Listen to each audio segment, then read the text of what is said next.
All right, guys, you've probably noticed it too. The world feels different right now. Now, you may not have the words for it, but you know it's there, right? The world is holding its breath because the United States isn't just writing trade policy anymore. It's trying to rewrite the laws of global gravity. And the shocking part, Donald Trump just escalated his economic war in a way that could collapse entire markets, leave Europe on the brink, and push China, Mexico, Brazil, and India into a whole new alignment. Let's dive in, guys.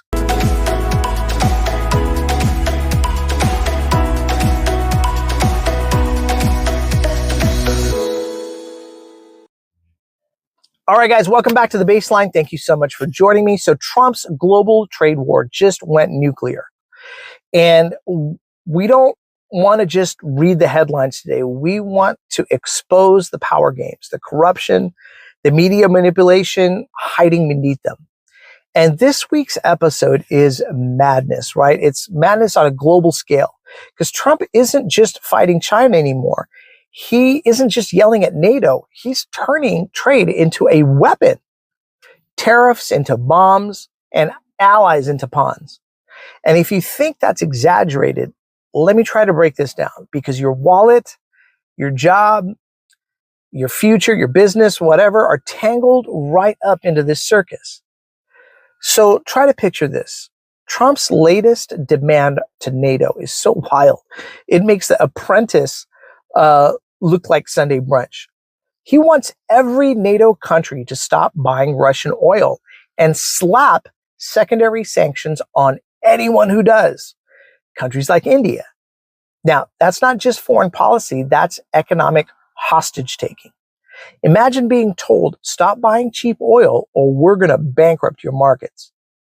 And just when you thought it couldn't get worse, Trump is also demanding a 100% tariff on Chinese exports, which basically is an embargo by another name. He's not asking Europe to take a stand. He's asking them to jump into the economic abyss. And here's where it gets personal. If Europe caves, consumer prices, they could skyrocket. Factory jobs, they could shut down. Jobs could vanish.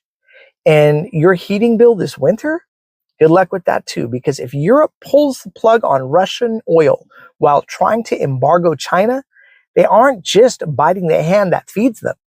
They're sawing off the branch they're sitting on. Now, here's the crazy thing. Trump knows Europe can't do it. That's the bluff. He's like the guy at the poker table playing with a pair of twos, staring across at Beijing, hoping nobody notices his hand is actually empty. Because while Trump throws sanctions and tariffs like confetti, China has already pulled the biggest move of the year, cutting United States soybean imports from 13 million tons last year to 0 this year. Now, you heard that right, 0. Farmers in the Midwest are watching their livelihoods evaporate. And while Trump fumes, Beijing is quietly stacking cards, buying 12.3 million tons from Brazil instead. So let's pause just for a moment. Imagine being a United States farmer. Last September, you were shipping grain across the Pacific. This year, nothing. And the silence from Beijing isn't just rejection. It's punishment. China is making it crystal clear they don't need us. They're building their own supply chains, reshaping agriculture, tech, and trade to cut Washington completely out. It gets darker than that because Beijing just launched an anti-dumping probe into the United States. Now, right now, it's aimed at low-end analogy semiconductor chips. But make no mistake, if the talks in Spain collapse, China is ready to extend that probe all the way into AI chips. That's the crown jewel of the United States tech exports. And here's the twist of irony. China's argument is that the United States chip makers are unfairly subsidized. And guess what? They're not wrong. Meanwhile, Trump's team is trying to rope India into the crossfire.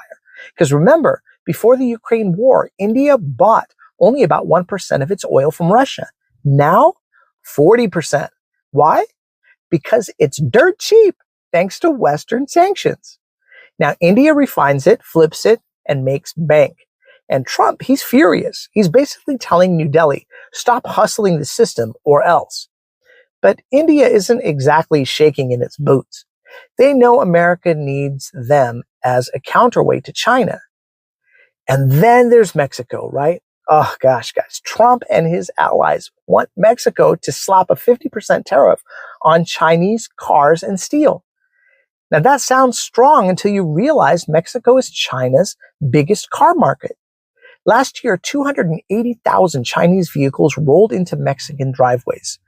Even with a 50% tariff, those cars will still be cheaper than American or Japanese competitors. So who's really losing here? Mexico's consumers, who's going to pay more, and Mexico's factories, which risk being cut off from cheap supply chains. And you know what Beijing says to Mexico? They drop a proverb. They say, think very, very carefully. That's not advice. That's a warning. And while Mexico hesitates, Brazil's laughing all the way to the bank. BYD, Great Wall, Cherry Chinese automakers are planting factories in Brazil, pumping EVs and tech into South America. Mexico closes its door, Brazil opens theirs. And suddenly supply chains aren't broken. They're just moving further south. And then comes the Twilight Zone moment. The United States raids a Hyundai battery plant in Georgia, deporting 400 Korean workers. Let me repeat that. A country begging for foreign investment just sent armed agents into a factory, ripped people from the floor, and shipped them back to Seoul. And they were here legally, by the way. This days after Hyundai pledged 21 billion into United States investments. Now imagine being a Korean executive watching that footage. You've just committed billions to build steel plants and shipyards and EV factories in America. And in return, ICE raids. They ICE raid your site like you're running a cartel. You can't make this stuff up. It's ridiculous. Self-sabotage at its purest. And Korea is now openly warning that the future of U.S. investments are at risk.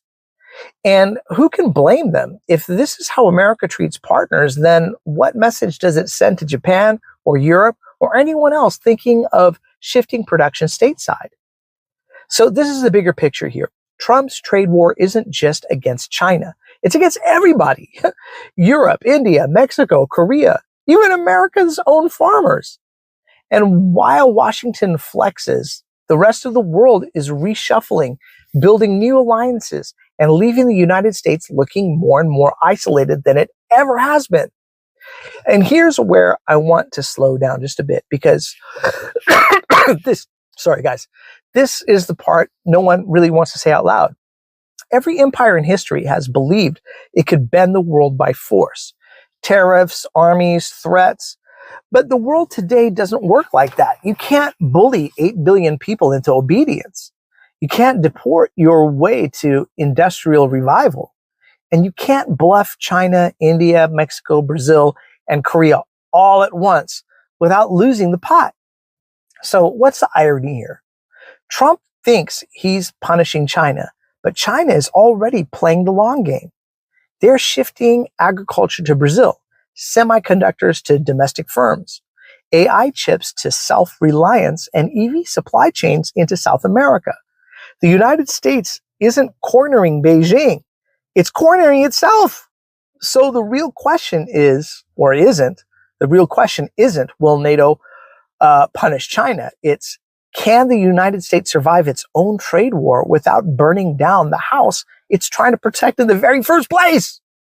That's where I'm going to leave you guys, because the storm isn't coming. It's already here. And if you're watching this, you're ahead of the curve. And yes, challenges are going to lie ahead. Challenges are always going to lie ahead. But because you can see the game clearly, you're stronger than 90% of the people out there who are only watching the headlines. So stay safe, stay sharp, guys. Let me know in the comment section below. Do I have this all right? Do I have it all wrong? I value your guys' opinion. It's important to me. Leave a comment in the section below. And thank you again for watching the Baseline. I so appreciate you guys, and we'll catch you the next round. All right. Cheers, everybody.